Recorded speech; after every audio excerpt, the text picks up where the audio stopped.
Dear friends, ನೋಡಿ 23 ಆಗಸ್ಟನ್ನು ಪ್ರತಿ ವರ್ಷ ರಾಷ್ಟ್ರೀಯ ಬಾಹ್ಯಾಕಾಶ ದಿನವನ್ನಾಗಿ ಆಚರಣೆ ಮಾಡಲಾಗ್ತದೆ. ಆ್ಯಂಡ್ ಅದರ ಒಂದು ಪ್ರಯುಕ್ತವಾಗಿ ಪ್ರೈಮ್ ಮಿನಿಸ್ಟರ್ ಮೆಟ್ ಸೋ ಮೆನಿ ಯಂಗ್ಸ್ಟರ್ಸ್ ಯಾರು ಬಾಹ್ಯಾಕಾಶ ಕ್ಷೇತ್ರದಲ್ಲಿ ನವ ಉದ್ಯಮಿಗಳು ಆಗಬೇಕಂತಿದ್ದಾರೆ ಅಂಥವ್ರನ್ನ ಮೀಟ್ ಮಾಡಿದ್ದಾರೆ. ಆ್ಯಂಡ್ ನೀವು ನೋಡ್ಬೋದು ಈ ವರ್ಷದ theme towards Viksit Bharat, innovating, collaborating and aspiring to a global space leadership. Okay, ಕನ್ನಡದೊಳಗೂ ಕೂಡ ಈ ವರ್ಷದ ಧ್ಯೇಯ ವಾಕ್ಯವನ್ನು ಹೇಳ್ತೀನಿ ನೋಡಿ.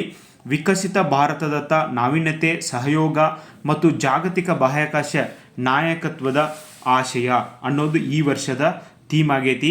ಯಾವ ಥರ ಓದಬೇಕು, ಈ ಥರ ವಿಷಯಗಳು ಬಂದಾಗ ಯಾವ ಥರ ಓದಬೇಕು, ಯಾರ್ಯಾರು VAOಗೆ ಓದಾತೀರಿ, ನೆಕ್ಸ್ಟ್ KASಗೆ ಓದ್ಬೇಕಂತೀರಿ, ಆಮೇಲೆ FDA SDA ಓದ್ಬೇಕಂತೀರಿ, ಎಕ್ಸೈಸ್ PSI ಸಿವಿಲ್ PSI ಓದ್ಬೇಕಂತೀರಿ, ಆನ್ಲೈನ್ ಒಳಗೆ ಆಫ್ಲೈನ್ ಒಳಗೆ ಸೆಪ್ಟೆಂಬರ್ 1ನೇ ತಾರೀಕಿಂದ ಹೊಸ ಬ್ಯಾಚ್ ಪ್ರಾರಂಭ ಆಗತ್ತು FDA SDAಗೆ.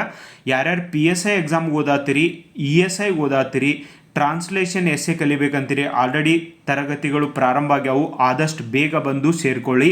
ಇಂಗ್ಲೀಷ್ ಟ್ರಾನ್ಸ್ಲೇಷನ್ ಮಾಡಬೇಕು ಅಂತ ಯಾರಂತೀರಿ, ಅಷ್ಟು ಸುಲಭ ಅಲ್ಲ, ಹೀಗೆ ಸಮಯ ಇದ್ದಾಗ ನೀವು ಬಂದು ಸೇರ್ಕೊಳ್ಳಿ. ಇದರ PDF 7 ತಿಂಗಳ PDF ಸಿಗ್ತಾ ಇದೆ. ಆಮೇಲೆ ಇದೇ ತಿಂಗಳು 30ರಂದು ನಿಮಗೆ ಒಂದು ಆಗಸ್ಟ್ ಮಂತಿನ ಮ್ಯಾಗ್ಝಿನ್ ಕನ್ನಡ ಇಂಗ್ಲೀಷ್ನಾಗ ಸಿಗ್ತೈತಿ.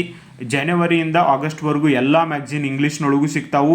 ಎಕನಾಮಿಕ್ ಸರ್ವೆ ಕನ್ನಡ ಇಂಗ್ಲೀಷ್ ಒಳಗೆ ಸಿಗ್ತೈತಿ.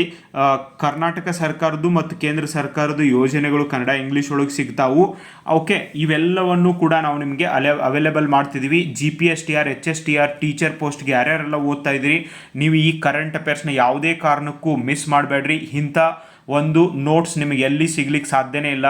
ನೀವು ಸಾಮಾಜಿಕ ಮಾಧ್ಯಮದಲ್ಲಿ ಒಂದು ಪೋಸ್ಟ್ ನೋಡ್ತಿರ್ಬೋದು, ಬಟ್ ಇದನ್ನು ಎಲ್ಲ ರಿಸರ್ಚ್ ಮಾಡಿ ಬರೆದಿರುವಂಥದ್ದು, ಬರೀ ನ್ಯೂಸ್ ಪೇಪರಲ್ಲಿ ಬಂದಿದ್ದಷ್ಟೇ ಅಲ್ಲ, ಅದ್ರ ಜೊತೆಗೆ PIB ಎಡಿಷನ್ ಮಾಡಿ ಕೊಟ್ಟಿರ್ತದೆ. ನಮ್ಮ current affairs notes it is going to be game changer for all competitive exam for the next 1 year. ನೀವು ಯಾರೂ ಕೂಡ ಇದನ್ನು ಮಿಸ್ ಮಾಡ್ಕೋಬೇಡ್ರಿ, ನಿಮ್ಮ ಫ್ರೆಂಡ್ಸ್ಗೂ ಕೂಡ ಹೇಳ್ರಿ.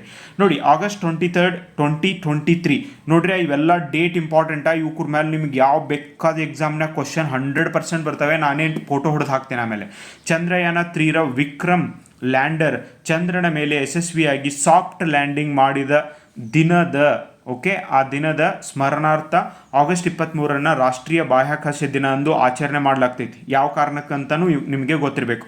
ಜಗತ್ತಿನ 4ನೇ ದೇಶ ನೋಡಿ, ಚಂದ್ರನ ಮೇಲೆ ಸಾಫ್ಟ್ ಲ್ಯಾಂಡಿಂಗ್ ಮಾಡಿದ ವಿಶ್ವದ 4ನೆಯ ದೇಶ ಭಾರತ. ಇನ್ನೂ 3 ದೇಶಗಳು ಯಾವ್ಯಾವು ಅನ್ನೋದನ್ನು ನನಗೆ ಕಮೆಂಟ್ ಬಾಕ್ಸ್ ಒಳಗೆ ತಿಳಿಸ್ಬೇಕು. ಓಕೆ, ನೀವು ಕೂಡ ಓದಿ, ನೀವು ಕೂಡ ಅಪ್ಡೇಟ್ ಆಗಿ, ನೀವು ಕೂಡ ಬರೆಯೋದ್ರಿಂದ ನಿಮ್ಮ ಬದುಕುಗಳ ಬದಲಾವಣೆ ಬರ್ತಾವೆ. ಇವತ್ತಿನ KA ಮಾದರಿನ ಅರ್ಥ ಮಾಡ್ಕೊಳ್ಳಿ ಫ್ರೆಂಡ್ಸ್, ಡೀಟೇಲ್ ಆಗಿ ಓದೋದನ್ನು ಕಲ್ಕೊಳ್ಳಿ. ಈ ಕ್ವಶನ್ಗೆ ಎಷ್ಟು ಜನ ಉತ್ತರ ಮಾಡ್ತೀರಿ ನೋಡೋಣ.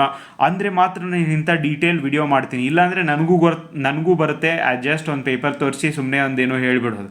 ಬಟ್ ಏನೋ ವಿದ್ಯಾರ್ಥಿಗಳಿಗೆ ರಿಯಾಲಿಟಿ ಅರ್ಥ ಮಾಡ್ಕೊಳ್ಳಿ ಹೇಳೋಣ ಅಂತ ಅಂದರೆ ಅದಕ್ಕೆ ಅಂಥ ವಿಡಿಯೋಗಳಿಗೆ ನೀವು ಶೇರ್ ಮಾಡೋದಿಲ್ಲ, ಸ್ಪಂದಿಸೋದಿಲ್ಲ. That is what some time it feels. ದಕ್ಷಿಣ ಧ್ರುವದಲ್ಲಿ ನೋಡಿ, ಇನ್ನೊಂದು ಏನು ಇಂಪಾರ್ಟೆಂಟ್ ಅಂದ್ರೆ, ಚಂದ್ರನ ದಕ್ಷಿಣ ಧ್ರುವದಲ್ಲಿ ಸಾಫ್ಟ್ ಲ್ಯಾಂಡಿಂಗ್ ಇಳಿದ ಮೊದಲ ದೇಶ ಭಾರತ. ಇದು important point. Okay, and Shivashakti point ಎಲ್ಲಿ ಲ್ಯಾಂಡಿಂಗ್ ಮಾಡಿದ್ಲ ಆ ಒಂದು ಪಾಯಿಂಟನ್ನು ಚಂದ್ರಯಾನ ಲ್ಯಾಂಡಿಂಗ್ ಸ್ಥಳಕ್ಕೆ ಶಿವಶಕ್ತಿ ಪಾಯಿಂಟ್ ಅಂತೂ ನಮ್ಮ ಪ್ರೈಮ್ ಮಿನಿಸ್ಟರ್ ಮರುನಾಮಕರಣ ಮಾಡ್ಯಾರ. ಈ ವರ್ಷ ಐತ್ಲ 2026 3ನೇ ರಾಷ್ಟ್ರೀಯ ಬಾಹ್ಯಾಕಾಶ ದಿನ ಆಗಿತ್ತು. So this is the way you have to read. ಇನ್ನೂ ಕೆಲವೊಂದಿಷ್ಟು ಇನ್ಫಾರ್ಮೇಷನ್ಗಳನ್ನ ಯಾವಾಗ ಮ್ಯಾಗ್ಝಿನ್ ಬರ್ತದೋ ಅದರೊಳಗೆ ಆ್ಯಡ್ ಮಾಡಿ ಅದಕ್ಕೆ MCQs ಕೂಡ ಹಾಕಿರ್ತೀವಿ. ಮತ್ತೇನು ಬೇಕು ನಿಮ್ಗೆ? Okay, please share this video.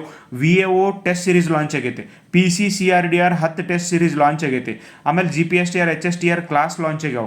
Online ಒಳಗೆ ಜಾಯ್ನ್ ಆಗ್ರಿ. ಆಫ್ಲೈನ್ ಸೆಪ್ಟೆಂಬರ್ 1ನೇ ತಾರೀಕಿಂದ ನಿಮ್ಗೆ ಗೊತ್ತಿರುವಂಥವ್ರು ಯಾರಿದ್ದಾರೆ ಅವರನ್ನು ಧಾರವಾಡಕ್ಕೆ ಕಳಿಸೋದನ್ನು ಮರಿಬೇಡಿ. ನಮ್ಮ ಆಫೀಸ್ ನಂಬರ್ ಕೊಡ್ರಿ. Thank you so much.